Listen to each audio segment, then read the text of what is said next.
Good morning, all of you. The next topic, which we are going to continue in the chapter agriculture, is we were studying about the different technological and institutional reforms in agriculture. Because you know that our agriculture was in a very primitive stage or very backward after independence.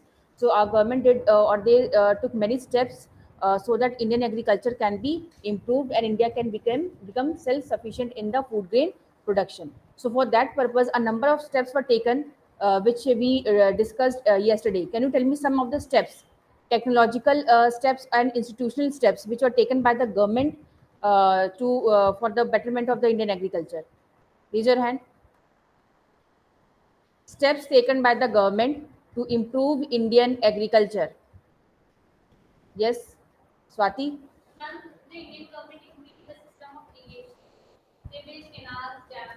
So they expanded basically the network of irrigation Yes. so that Indian farming to eradicate Indian farming on the dependence of the monsoon rainfall, because you know that monsoon rainfall is not regular, है ना? We cannot depend on the monsoon rainfall. So for that purpose, supplement in the form of irrigation was very important. And for this purpose, our government they built number of dams, number of canals. So and they provided tube wells and other system of irrigation at a subsidized rate to the Indian farmers, so that irrigation can be provided. Then, Modern technology, a math loan was introduced AI.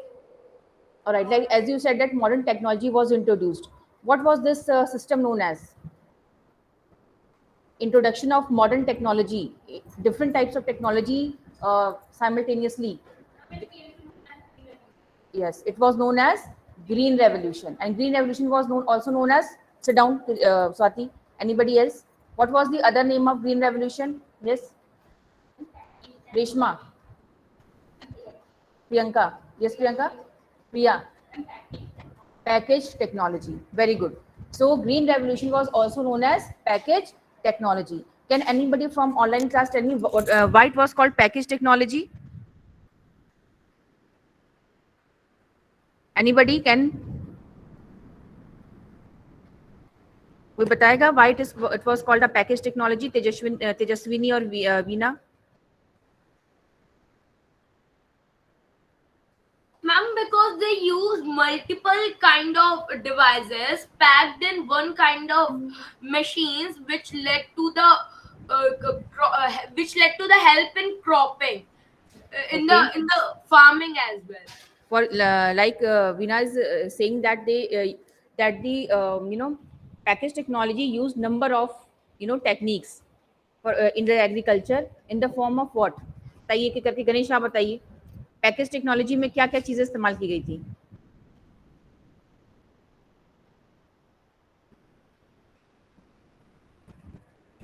आप बताइए, आपका क्या नाम है? Tanuj. Yes Tanuj बताइए.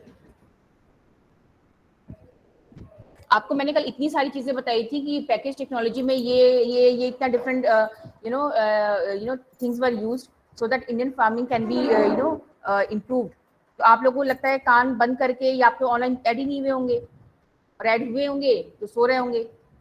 तुम तो school आए थे ना कल, तो भी आपको याद नहीं कि इतना चीजें बताने के बाद भी आपको एक चीज याद नहीं है? इन द गर्ल्स, दिया आप बताइए.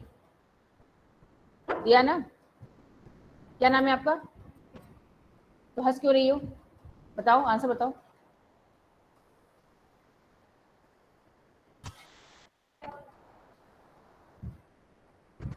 और कोई बताएगा?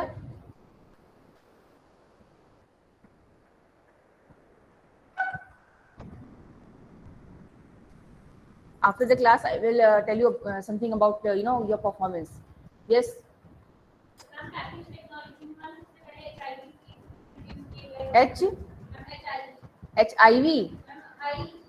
हाँ Y गलती से भी HIV मत कर देना. It's HIV. ठीक है, लिख दो जरा ब्लैक बोर्ड पर. यहाँ लिखो HIV और उसका फुल फॉर्म भी लिखो क्या होता है. अभी मैं आपसे इस क्लास के खत्म होते में मैं पूछूंगी, गणेश आपसे भी पूछूंगी, तनुज और जितने बॉयज मैं सबसे पूछूंगी. Package technology means introduction of HIV seeds, high yielding variety of seeds.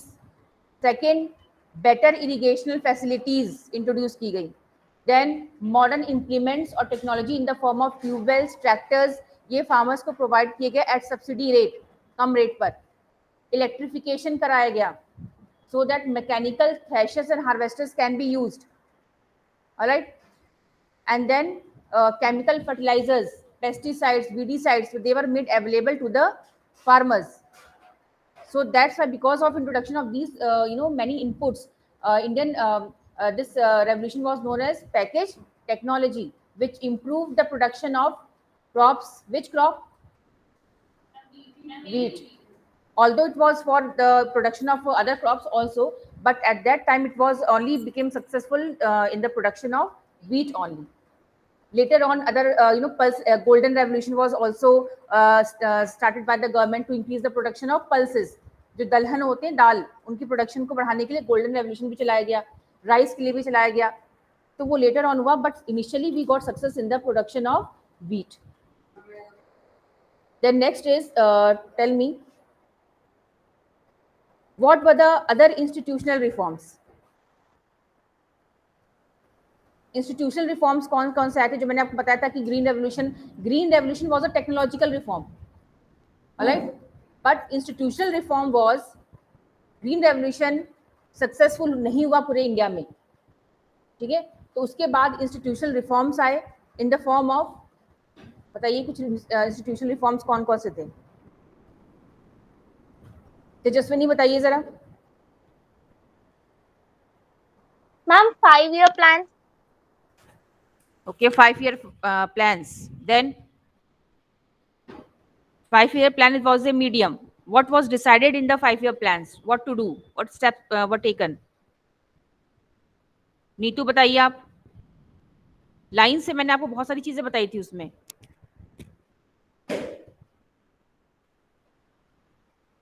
Neetu, आपको मेरी आवाज आ रही है? Can you here my voice? इसका मतलब नीतू जो है क्लास में प्रेजेंट नहीं है।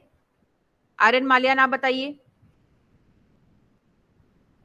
आर्यन माल्यान, कुछ बच्चे जैसे सुनते हैं क्वेश्चन पूछे जा रहा है वो लेफ्ट कर देते हैं मीटिंग। अभिषेक राणा जो है वो क्लास से गायब हो गए। अंशिका। Yes ma'am. यस, बताइए। Some institutional reforms, these are very important topics, all right, and I think you people have not revised anything which were taught in the yesterday's class. तो आपके पीछे टाइम वेस्ट करने से अच्छा कि मैं आपको ये जो मैं रिवाइज करा थी, मैं पढ़ा भी नहीं रही थी, मैं रिवाइज करा रही हूँ कल जो मैंने बताया था आपको। इसका मतलब आप लोग क्लास में बैठ के सुनते ही नहीं हो। First of all 5-year plans were introduced, then उसमें लैंड कंसोलिडेशन, मैंने आपको बताया था। Answer this. यस वीना बताइए। Government took steps for it. They regulated 5-year plan, and there were many kind of different plans which supported farmers and agricultural fields to grow more yield. And they promoted the land sharing. Like in the olden times, girls were not having right to have farms, but government promoted rights for girls also to grow to have the land and to grow. And many revolution took place, like green revolution, which supported many modern technology machines, and white revolution, which improved dairy production and milk supply and production. Okay, so and here it was Amul. So Veena ने जो है काफी अच्छा बताया, जो भी इसके समझ में आया था। लेकिन मैं अगर आप लोगों से पूछूं तो आप लोग एक एक करके कोई बच्चा जवाब नहीं दे पा रहा है, इसका मतलब आप लोग बिल्कुल ध्यान से नहीं सुनते हो। जैसे मैंने आपको बताया, फर्स्ट 5-year प्लान बहुत ही सिंपल जिसमें बता रही हूँ। Land holding, consolidation of land holdings, zamindari system was banned, then excess ज़मीनें जो थी फार्मर्स के पास उनको उनसे ले ली गई थी, ठीक है ना, और लैंड्स को कंसोलिडेट कर दिया गया था। देन जो है आपका कॉम्प्रिहेंसिव लैंड डेवलपमेंट प्रोग्राम जो है वो इंट्रोड्यूस हुआ था। लैंड डेवलपमेंट प्रोग्राम क्या होता है? लाइक कुछ जो आपके लैंड होते हैं जो बंजर हो चुके होते हैं, जो खराब हो चुके, वापस उनको रिक्लेम करना और वहाँ पे एग्रीकल्चर करना। Then Grameen banks, like you know that earlier farmers they used to be in debt by the big traders or zamindars. वो उनसे लोन लेते थे and at a high rate of interest, and they were never used to repay the loan in their lifetime, क्योंकि वो हमेशा forgery से कुछ ना कुछ वो हर साल उनका रेट बढ़ता रहता था, या वो गरीबी में वो कभी उसको पे नहीं कर पाते थे. सो ग्रामीण banks were open by the government in different districts, जहाँ भी विलेजेस थे वहाँ पे, so that farmers can take loan from the government banks at a proper rate of interest without any forgery. So ग्रामीण बैंक्स ओपन किए गए. मैंने आपको केसीसी बताया था कल, मैंने आपको होमवर्क भी दिया था आपको गूगल क्लासरूम पे. हाँ, लेकिन आप लोगों में से किसी ने वो होमवर्क नहीं किया. मैं आज चेक करूंगी कि आपने कितने ने होमवर्क किया नहीं किया. मैं आज भी होमवर्क दूंगी, मैं डेली होमवर्क दूंगी. वो होमवर्क करके आपको क्लासरूम में जाना है. क्लासरूम में क्वेश्चंस का पार्ट होता है. क्वेश्चंस में आप देखेंगे तो क्वेश्चंस दिए रहेंगे और वहीं पे स्टूडेंट सबमिट करते हैं, तो वहाँ पे आपको सबमिट करना है. ठीक है. अब एक बच्चे ने किया था नहीं, इस क्लास का है कि 12th का है बच्ची है, वो देखना पड़ेगा मुझे. So Grameen banks were open, cooperative societies were they were backed up by the government. ज़्यादा से ज़्यादा cooperative societies बने. Crop insurance हुआ था. क्रॉप इंश्योरेंस का मैंने आपको बताया था, crop insurance against any natural calamity, कि कोई भी कैलेमिटी आ जाती है, बहुत बार फसलें खराब हो जाती हैं, ओले पड़ जाते हैं उस पर, है ना, ड्रॉट है, फ्लड है, तो उस केस में क्रॉप को इंश्योर किया गया कि अगर क्रॉप फेल होता है तो फार्मर्स को इतना पैसा दिया जाएगा by the government. And then KCC मैंने आपको बताया, किसान क्रेडिट कार्ड था. PAIS system, what was PA, personal accident insurance scheme. तो ये सारे स्टेप जो थे वो लिए गए थे. देन स्पेशल वेदर बुलेटिन चलाए गए थे. आफ्टर इन द न्यूज और separate programmes were also initiated और started for increasing the knowledge of the Indian farmers. तो ये सारी चीजें जो है गवर्नमेंट मिनिमम सपोर्ट प्राइस, ये टेक्निकल चीजें हैं. They are the institutional reforms, MSP, minimum support price, procurement prices, and then so that जो फार्मर्स है उनका एक्सप्लॉयटेशन जो है उसे रोका जा सके. तो ये सारे स्टेप्स लिए गए थे. और ये सब जो है मैं आपसे इसके बाद फिर क्लास लास्ट में पूछूंगी. नेक्स्ट वाज भूदान ग्रामदान. भूदान ग्रामदान, भू मतलब क्या होता है, जमीन, लैंड, और दान means donation. To donate your land is known as Bhoodan. Gramdan भी कहते हैं इसे. Mahatma Gandhi declared Vinoba Bhave as his spiritual heir. He also participated in satyagraha as one of the. इसका मतलब ये भूदान जो मूवमेंट था किसने चलाया था, विनोबा भावे ने. क्या नाम था उनका, विनोबा भावे. ठीक है. he supported Gandhi ji's concept of gram swaraj. After Gandhi ji's martyrdom, Vinoba Bhave undertook pad yatra to spread this message throughout the country. तो आपको पता है कि Mahatma Gandhi he very much emphasised on the self sufficiency of the Indian villages. उन्होंने कहा था कि जो इंडियन विलेजेस हैं अगर वो अपने आप में सेल्फ सफिशिएंट हो जाएं, अपने आप में डेवलप हो जाए, क्योंकि इंडिया किससे बना हुआ है, with a group of villages. अब जाके हमारे देश में अर्बनाइजेशन हो रहा है, बट वो भी बहुत हाई स्केल पर नहीं है. तो अगर हमारे गांव डेवलप हो जाएंगे तो हमारे शहर जो है, हमारा पूरा इंडिया डेवलप हो जाएगा. ये महात्मा गांधी का सोचना था. तभी हमारे इंडिया में वो है ना पंचायती राज सिस्टम, मतलब हर गांव की भी अपनी अपनी गवर्नमेंट है. Once when he was at Andhra Pradesh, some landless farmers demanded land for their economic well-being.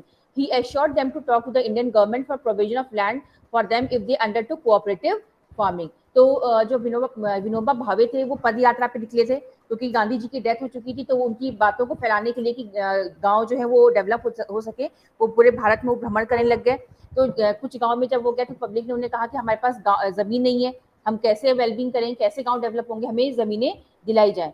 तो विनोबा भावे ने उनसे प्रॉमिस किया कि मैं सरकार से बात करूंगा, और अगर सरकार आपको जो है लैंड प्रोवाइड कर देगी तो बहुत अच्छी बात है, लेकिन एक शर्त पे कि आप सबको कोऑपरेटिव फार्मिंग करनी पड़ेगी. कोऑपरेटिव मतलब क्या होता है कि आपको मिलजुल कर सारे किसान जो है उनको फार्मिंग करनी पड़ेगी. ये नहीं कि आपने इंडिविजुअल लैंड लेकर आप बैठ गए. ठीक है. तो कोऑपरेटिव फार्मिंग की बात उन्होंने उनसे कही. Shri Ramachandra Reddy stood up and offered 80 acres of land to 80 landless farmers. उसमें एक आपका कोई बहुत बड़ा जमींदार होगा जिसका नाम था श्री रामचंद्र रेड्डी. उसने जब ये सब सुना तो वो जो है उसके अंदर थोड़ा सा होगा कि मेरे पास बहुत जमीन है. उसने क्या किया, अपनी 80 एकड़ जमीनें 80 फार्मर्स को डोनेट कर दी. ठीक है ना. दिस वाज नोन एज भूदान. तभी से वो मूवमेंट स्टार्ट हुआ कि किसी गवर्नमेंट के फोर्स से नहीं, आपकी अपनी इच्छा से, अगर आपके पास एक्सेस जमीनें हैं और आपको फार्मर्स के ऊपर एक है कि हमारे फार्मर्स की बहुत बुरी कंडीशन है, हम उनके लिए कुछ सोसाइटी के लिए अच्छा करना चाहते हैं, तो ये परसू किया गया लोगों को, मतलब समझाया गया, उनको मोबिलाइज किया गया, उनके जो उनकी इंटेलेक्ट है so that they can donate their land to the landless farmers. और वो वही डोनेट कर पाएंगे जिनके पास ज़्यादा ज़मीनें होती हैं, जिनके पास ज़मीनें कम है वो क्या डोनेट करेंगे, है ना. So later he introduced his ideas throughout India. Some zamindars offered to distribute villages among the landless. This was known as ग्रामदान. कुछ जमींदार ऐसे थे जिनके पास उस समय जमींदार बहुत रिच हुआ करते थे ना, जो ब्रिटिश के टाइम में. तो आज़ादी के बाद क्या किया उन्होंने, अब गांव उनके अंडर में थे, तो उन्होंने गांव फार्मर्स को दे दिया और कहा कि आप इस गांव में जो भी जमीनें उनको बंटवारा कर लो. तो उसको क्या कहा गया, ग्रामदान. ठीक है, उसको ग्रामदान कहा गया. However, many landowners choose to provide some part of their land to the poor farmers due to the fear of land ceiling act. लेकिन कुछ फार्मर्स ऐसे थे क्योंकि उन्हें पता चल चुका था कि गवर्नमेंट जो है अब लैंड सीलिंग कर रही है, चकबंदी कर रही है. लैंड सीलिंग जानते हो, जैसे मैंने आपको बताया जमींदारी सिस्टम था, तो बहुत सारे फार्मर्स के पास कुछ फार्मर्स के पास बहुत जमीनें थी एक्सेस. तो सरकार ने लैंड सीलिंग जो है वो कानून लेकर आ गए कि किसी के पास भी एक्सेस जमीनें नहीं होनी चाहिए.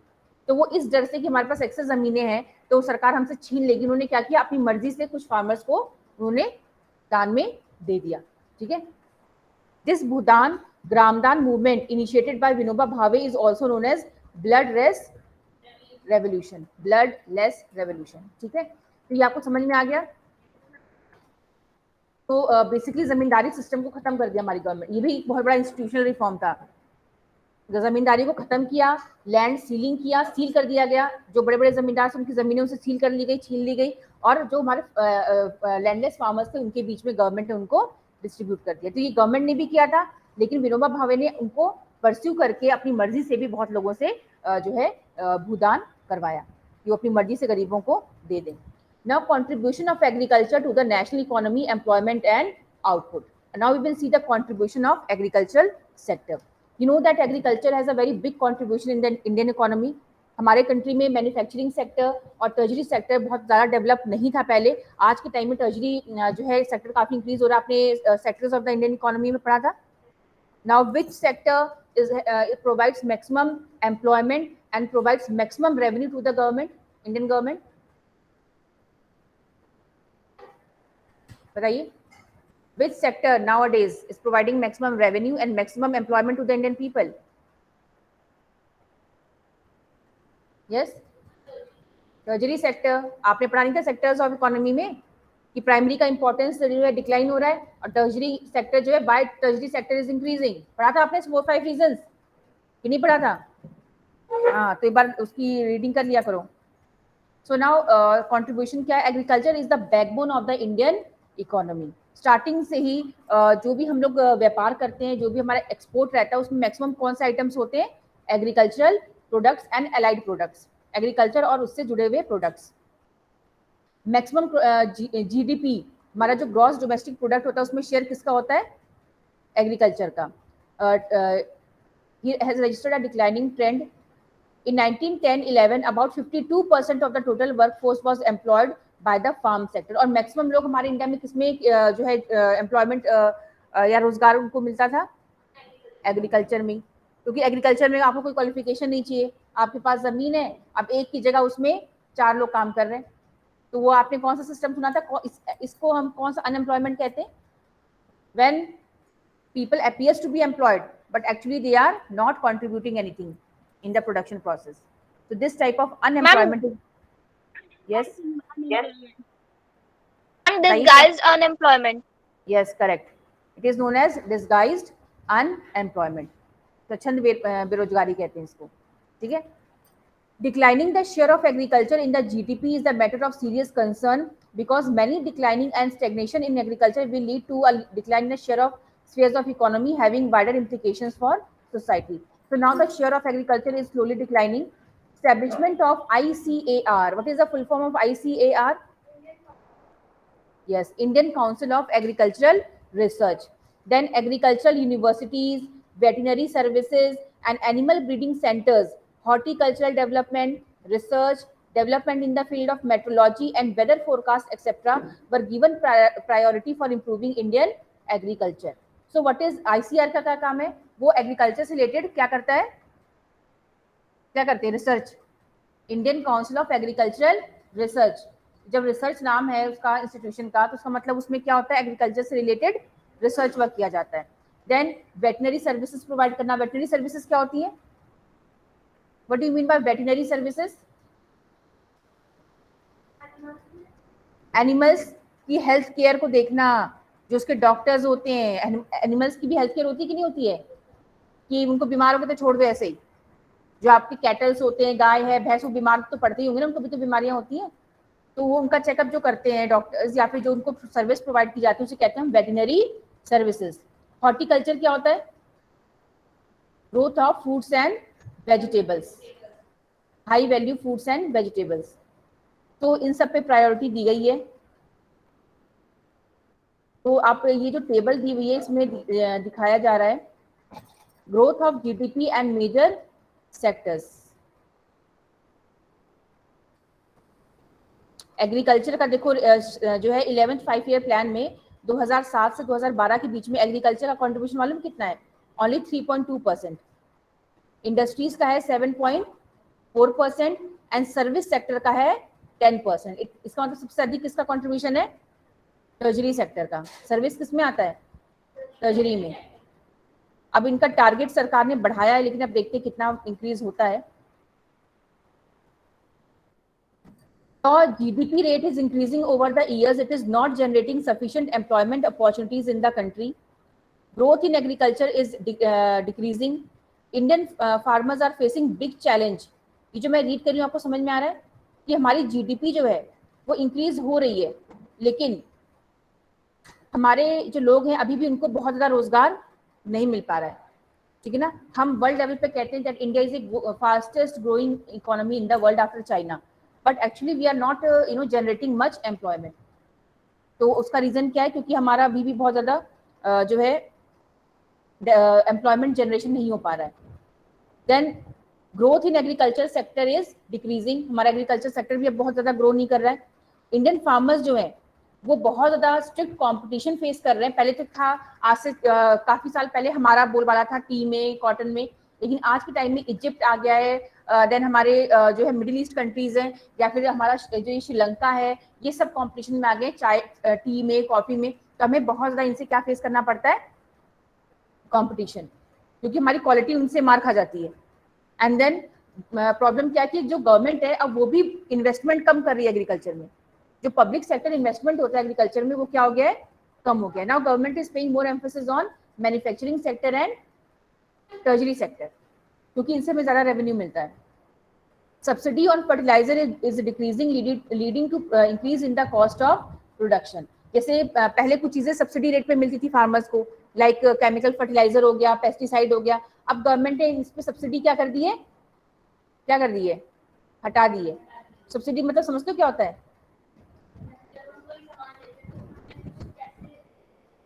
यस, आप लोग जितना सिलेंडर खरीदते हो ना वो आपको सब्सिडी रेट पर मिलता है, पता है आपको? है इसको जो अगर आपको वो सिलेंडर 800 का मिल रहा है तो वो हमारी गवर्नमेंट इंटरनेशनल मार्केट में 1200 का मान लो खरीदती होगी, 400-500 रुपए ज्यादा. लेकिन वो सरकार खुद वो लॉस झेलती है 500 का और आपको सब्सिडी रेट पर प्रोवाइड करती है. ठीक है, मान लो 500 नहीं होगा तो 200 होगा, 300 जो भी होगा, वो सरकार जिस रेट पर एक सिलेंडर खरीदती है उस पर कुछ कंसेशन करके आपको प्रोवाइड करती है. So that is subsidy. अगर आपको सरकार सब्सिडी हटा देना सिलेंडर पे तो आपकी हम लोग की वो हो जाएगी, प्रॉब्लम हो जाएगी हमें वो खरीदने में. एक सिलेंडर की कॉस्ट 1000-1200 ऐसे रुपए हो जाएगी. तो गरीब आदमी यार, मिडिल क्लास, तो उसे अफोर्ड ही नहीं कर पाएगा. तो कुछ चीजें जो होती हैं सरकार, अभी सिर्फ सिलेंडर ही नहीं, ऐसी कई चीजें होती है जो हमारी गवर्नमेंट हमें सब्सिडी रेट पर देती है. अपना लॉस उसे झेलती है और फिर वो हमें, और लॉस का झेलती है वो भी हमारी पैसे होते हैं जो इनकम टैक्स से कटते हैं, है ना. तो सब्सिडी रेट पर दी जाती है, लेकिन सब्सिडी हटाती जा रही है गवर्नमेंट एग्रीकल्चर जो प्रोडक्ट्स हैं उन पर. Reduction in import duties on agriculture products have proved harmful to agriculture in the country. अब हमारी गवर्नमेंट ने क्या किया, जो इम्पोर्ट ड्यूटी होती है उसे भी कम कर लिया है. तो बाहर के देश भी हमारे देश में क्या भेज रहे हैं? एग्रीकल्चर प्रोडक्ट्स ला के सेल कर रहे हैं. तो उससे क्या हो रहा है कि हमारे फार्मर्स को क्या हो रहा है? नुकसान हो रहा है. ज्यादा कॉम्पिटिशन फेस करना पड़ रहा है, उन्हें नुकसान हो रहा है. देन इससे क्या हो रहा है? Farmers are withdrawing their investment from agriculture, causing downfall in the employment in agriculture. आप देखिए कि बहुत सारे हमारे जो शुगर मिल्स के जो गन्ना उत्पादन करने वाले हमारे फार्मर्स थे, अब वो गन्ना उत्पादन नहीं करते क्योंकि वो लॉस झेल रहे हैं, गवर्नमेंट को सपोर्ट नहीं कर रही है, शुगर मिल्स बंद होती जा रही है. तो आगे चल के क्या होगा? फिर शुगर के रेट्स क्या हो जाएंगे, है ना. यही तो हो सकता है। कोई भी ऐसी चीज जब फार्मर्स लॉस झेलेंगे तो क्या करेंगे, उसे छोड़ देंगे फार्मिंग करना। They will migrate to the cities for in search of job employment, वहाँ पे कुछ मजदूरी का काम करेंगे, कुछ करेंगे, लेकिन इससे क्या होगा, हमारा एग्रीकल्चर प्रोडक्शन फिर धीरे धीरे कम होना शुरू हो जाएगा।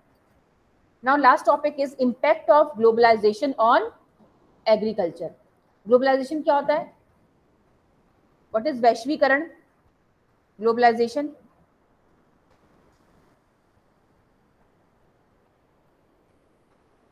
वैश्वीकरण का मतलब समझते हो? ग्लोबलाइजेशन मतलब क्या होता है कि आज, हाँ बताओ गणेश, हाँ,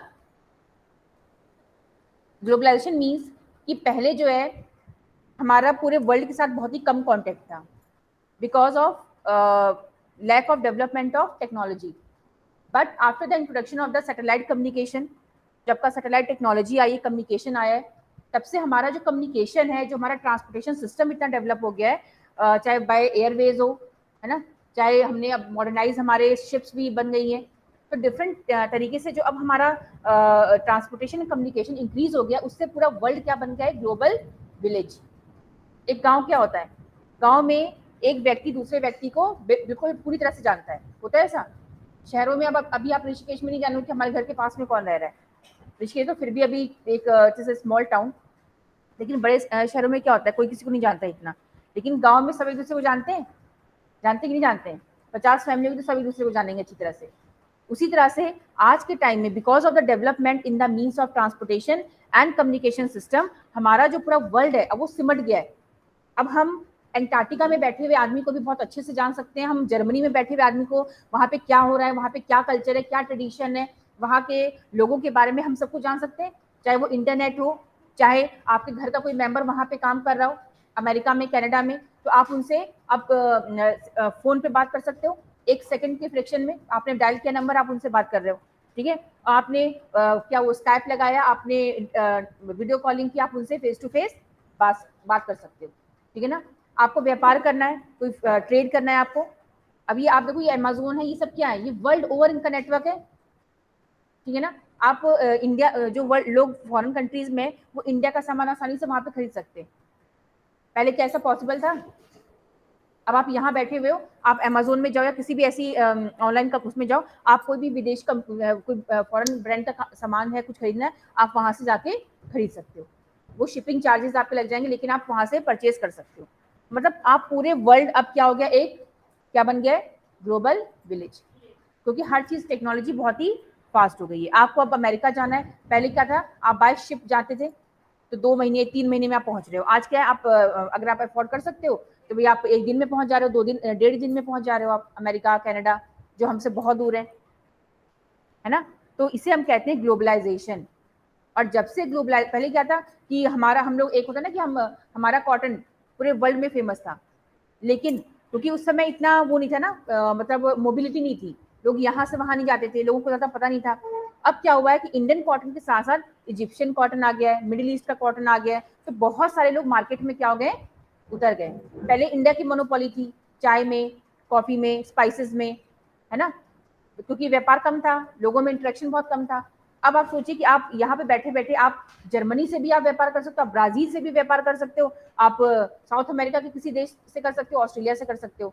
तो आप, हम अगर हम देखें तो हम एक कंट्री के ऊपर डिपेंडेंट नहीं है, हमें जहां से अब हमारे पास ऑप्शंस क्या हो गए, ज्यादा हो गए नहीं हो गए। आपको कार खरीदनी है तो अब मारुति पहले थी, मारुति 800, तो मारुति 800 हमारे लिए बहुत बड़ी बात थी। आज के टाइम में आप देखिए हजारों ब्रांड हमारे इंडिया में बिक रहे हैं, मल्टीनेशनल ब्रांड्स, वॉल्क्सवैगन है, तो टोयोटा है, देन हमारा हुंडई है कोरिया का, तो हजारों ब्रांड आपको मिल जाएंगे कार कंपनी के। तो अब क्या है, कस्टमर, इसे हम क्या कहते हैं, ग्लोबलाइजेशन। और भारत में कब आया था, 1990 में, 1991 में आया था बेसिकली। तब हमारे देश की इकोनॉमी को खोल दिया गया था, ओपन कर दिया गया था वर्ल्ड इकोनॉमी के लिए, कि जिसको आना है वो हमारे देश में व्यापार कर सकता है। नहीं तो बहुत जगह देश कंट्रोल करके रखते हैं, अपने देश की इंडस्ट्रीज को बचाने के लिए विदेशी व्यापार को कंट्रोल किया जाता है, ताकि वहां से अगर सामान कम आएगा तभी हमारे जो इंडस्ट्रीज हैं वो सर्वाइव कर पाएंगे। लेकिन जब हमारी इकोनॉमी ग्रो कर गई है, तब हमने अपनी इकोनॉमी को सबके लिए खोल दिया। कि भाई आप 50 साल हो चुके, 60 साल हो चुके इंडिया को आज़ाद हुए, अब हमारे जो फार्मर्स हैं, हमारे जो इंडस्ट्रियलिस्ट हैं, वो इतने मैच्योर हो चुके हैं, इतने डेवलप हो चुके हैं कि अब वो कॉम्पिटिशन को फेस कर सकते हैं। तो हमारी इकोनॉमी को खोल दिया गया 1990 में। अब आप देखिए डिफरेंट ब्रांड्स हमारे देश में बिकते हैं। आपको ये नहीं खरीदना है, आपको दूसरा खरीदिए, आपको ये मोबाइल नहीं खरीदना, आप दूसरी मोबाइल आप यूज करिए, है ना। तो ये क्या है, इट इज ग्लोबलाइजेशन। अब ग्लोबलाइजेशन का इम्पैक्ट इंडियन एग्रीकल्चर पे क्या पड़ा है वो हम देखते हैं। एक तो हमें लॉस हुआ है, प्रॉब्लम हुई है हमारे फार्मर्स को बिकॉज ऑफ कंपटीशन, ठीक है, क्योंकि जैसे ही पूरी इकोनॉमी जुड़ गई आपस में, अब लोग जो है इंडियन चाय, इंडियन स्पाइसेस को छोड़कर किसी दूसरे देश की खरीद लेते हैं, अगर उन्हें क्वालिटी अच्छी नहीं लगती है तो, है ना। तो इन द वैसे कुछ ये चीजें तो बहुत पहले से ही आ रही थी, लेकिन लिमिटेड थी। Like in the 19th century when European traders came to India, Indian spices were exported to different countries of the world and farmers were encouraged to grow these crops. जब ब्रिटिशर्स इंडिया में आए थे, उन्होंने क्या किया था, सबसे पहले व्यापार करना शुरू किया था इंटरनेशनल मार्केट में। हमने नहीं किया था, किसने किया था, ब्रिटिशर्स ने। वो हमारे देश में आए, हमारे देश में उन्होंने कैश क्रॉप ग्रो करना शुरू कर दिया, चाहे वो कॉटन हो, चाहे वो स्पाइसेस हो, चाहे वो शुगर केन हो, डिफरेंट क्रॉप, टी हो, कॉफी हो, और वो उसे ले जाके इंटरनेशनल मार्केट में सेल कर देते थे। Even today it is one of the most important export items from India. लेकिन उससे हमें एक फायदा हुआ कि उनके जाने के बाद भी हम इन चीजों को क्या कर रहे हैं, एक्सपोर्ट कर रहे हैं। मतलब हमारे आइटम्स को विदेशों में अगर किसी ने उनको एक्सपोज किया है तो वो कौन है, ब्रिटिशर्स, क्योंकि उन्होंने ही हमारे कॉटन को, हमारे स्पाइसेस को ले जाके वर्ल्ड फेमस किया बेचकर। तो हम लोग भी लिमिटेड थे, हमारे तो इतना दिमाग ही नहीं कि हमें ये सब करना भी चाहिए। Then during the British period, cotton belts of India attracted the British and eventually cotton was exported to Britain as a raw material. ठीक है, ब्रिटिश जो थे वो इंडिया में उन्होंने क्या किया, कॉटन ग्रो किया जगह जगह, और उससे वो इंग्लैंड में ले जाकर उनसे कपड़े बनाते थे और इंडिया में ही लाकर सस्ते रेट पर बेच देते थे। देन ग्लोबलाइजेशन जब हुआ है after 1990, Indian farmers has been exposed to new challenges. Despite being an important producer of rice, cotton, rubber, tea, coffee, jute and spices, our agricultural products are not able to compete with the developed countries due to their highly subsidized agriculture in those countries.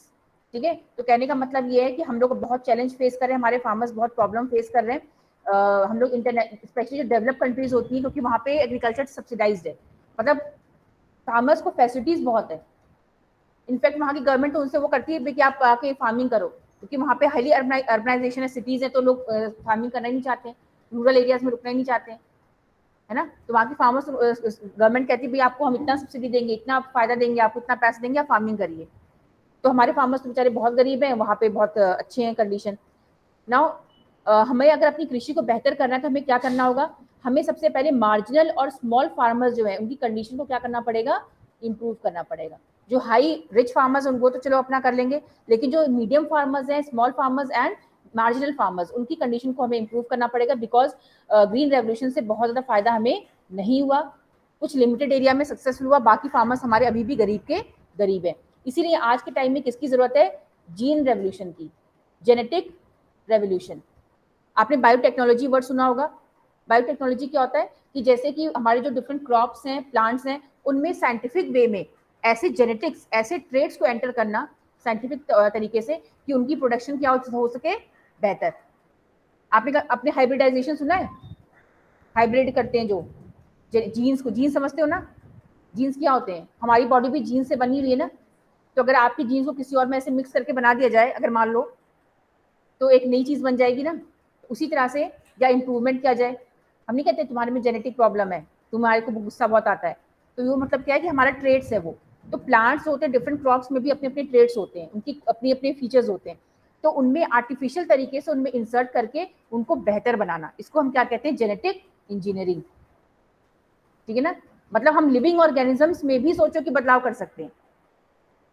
कल को ये हो सकता है आज से बहुत साल पहले, बहुत साल बाद, कि इंजेक्शन आ जाए कि अच्छा ये बच्चे को इंटेलिजेंट नहीं है, इसको इंजेक्शन लगाओ इंटेलिजेंस का। समझ रहे हो, जैसे साइंस डेवलप हो रहा है वैसे कुछ भी हो सकता है। जब हम इसी को हम जेनेटिक इंजीनियरिंग कहते हैं, कि कोई क्रॉप में आर्टिफिशियली ऐसी चीजें इंसर्ट करना कि उसके ट्रेड्स जो है चेंज हो जाए, अब वो बेहतर फार्मिंग हो सके, बेहतर प्रोडक्शन हो सके, और हो भी रही है, बहुत देशों में हो रहा है। देन ऑर्गेनिक फार्मिंग आप जानते हो ऑलरेडी। ऑर्गेनिक फार्मिंग क्या होता है, जब हम नेचर के अकॉर्डिंग एग्रीकल्चर करते हैं और उसमें हम कोई भी आउटसाइड चीजें ऐड नहीं करते। ठीक है, इससे क्या होता है कि हमारे जो क्रॉप्स हैं, चाहे आगे चल के कैसी भी कंडीशन हो, क्लाइमेटिक चेंजेस हो, उसको क्या कर लेंगे, झेल जाएंगे, मतलब उसको उसमें एडॉप्ट हो जाएंगे, अपने आप को उसमें एसिमिलेट कर लेंगे और हमारा क्रॉप फेलियर नहीं होगा। आज के टाइम में क्या है, हम केमिकल फर्टिलाइजर यूज कर रहे हैं, हम ये वो यूज कर रहे हैं, अगर वो चीजें नहीं मिलती हैं तो क्रॉप क्या हो जाता है, HYV सीड तभी सक्सेसफुल होता है जब आप उसमें भरपूर मात्रा में पानी डालोगे, उसे केमिकल फर्टिलाइजर दोगे और पेस्टिसाइड दोगे। अगर आपने चीजें नहीं की तो HYV सीड सक्सेसफुल नहीं हो पाएगा। इसलिए और फिर वो उसमें केमिकल्स का भी आप जानते हो ना मिक्स हो जाता है, तो इसीलिए आजकल एम्फोसाइज किस पे किया जाता है, ऑर्गेनिक चीजों पर होता है। आजकल ऑर्गेनिक का ट्रेंड है कि मिलावटी ना हो, ऑर्गेनिक फार्मिंग। तो organic farming means without the use of any outside chemical fertiliser and pesticide. Then बस लास्ट टॉपिक खत्म होना। Indian farmers have a bleak future if they continue to grow food grains on the holdings that grow smaller and smaller as the population rises. Indian farmers should diversify their cropping pattern from cereals to high value crops. This will increase income and reduce environmental degradation and simultaneously.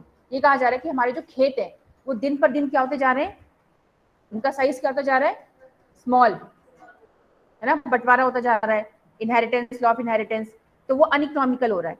तो हमारे farmers को हमें ये सिखाना पड़ेगा, train करना पड़ेगा कि सिर्फ आप अपने खेतों में सीरियल क्रॉप्स मत ग्रो करिए, वीट और राइस नहीं, आप कोशिश करिए कि आप हाई वैल्यू क्रॉप्स को भी ग्रो कर सके, लाइक हॉर्टिकल्चर। उसमें क्या होता है कि फ्रूट्स, वेजिटेबल्स एंड फ्लावर्स को ग्रो किया जाता है, जो हाई वैल्यू क्रॉप्स होते हैं फॉर द अर्बन मार्केट्स। लेकिन ये भी देखो लिमिटेड ही होता है, आप कहने के लिए कह सकते हो, लेकिन ये वही फार्मर्स कर सकते हैं जो अर्बन एरियाज के आसपास हो। गांव में अगर आपने कीवी ग्रो कर दिया, गांव में आपने ये जो हाई ऐसे क्रॉप ग्रो कर दिए, तो वो उनको तो समझ में नहीं आएगा ये क्रॉप क्या है और ना वो खरीद पाएंगे, है ना। तो इसीलिए लेकिन कहा जाता है कि हमें अपनी फार्मिंग को डाइवर्सिफाई करने की जरूरत है, कि हम एक लिमिटेड क्रॉप के ऊपर डिपेंडेंट ना रहे, हमें और वैरायटी ऑफ क्रॉप्स को ग्रो करना चाहिए। तो ये जो है आपका so this is the end of the chapter agriculture. I hope that you have understood the topic. First of all we have gone through the what is agriculture, then types of agriculture, है ना। उसके बाद हमने क्या पढ़ा था, about the different conditions of growth of different agriculture. Then we studied about the technological and institutional reforms. Food security भी शायद आपके में है, लेकिन वो है नहीं, हमारे सिलेबस में कट डाउन हो चुका है, तो उसको पढ़ने की जरूरत नहीं है। एंड देन हमने लास्ट में पढ़ा that globalisation of Indian agriculture, उससे उसका क्या क्या प्रभाव पड़ा है, ठीक है। तो आप इसको आज आप रिवाइज करेंगे, ठीक है ना, और आपका जो है कभी भी टेस्ट हो सकता है, ओरल और रिटन, और उससे सारे बच्चे आप जो है अटेम्प्ट करेंगे, ये नहीं कि कुछ बच्चों ने किया और बाकी बच्चों ने उसे छोड़ दिया।